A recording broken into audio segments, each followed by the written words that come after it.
Thousands of runners braved the autumn wind and rain in Moscow for the city's annual marathon. Russia's Athletics Federation had its world membership suspended 4 years ago after a report found evidence of widespread state-sponsored doping. One of those running in this marathon is Iskander Yadgarov. He's been affected by the ban, unable to compete overseas as a Russian athlete. On this day, 2 hours and 18 minutes after he started, Yadgarov won the race. He says the ban penalizes clean sportsmen and women. It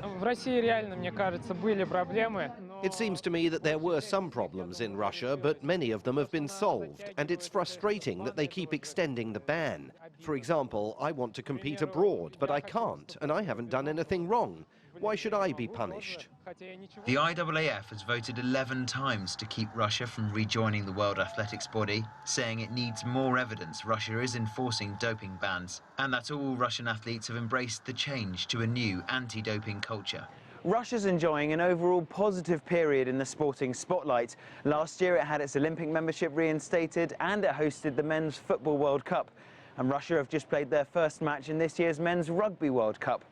But the country's athletes remain barred from international track and field events.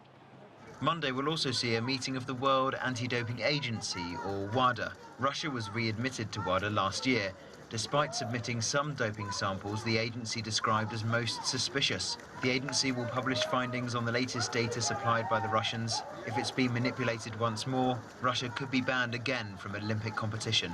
After 4 years without any athletes to cheer under a Russian flag, some of Sunday's runners think the ban is unfair.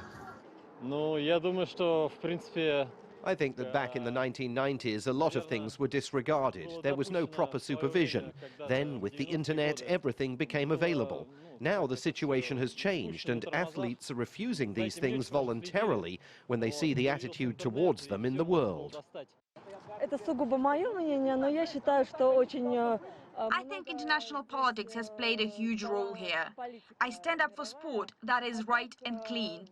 I believe that all athletes deserve to compete internationally because sports people give their all in this.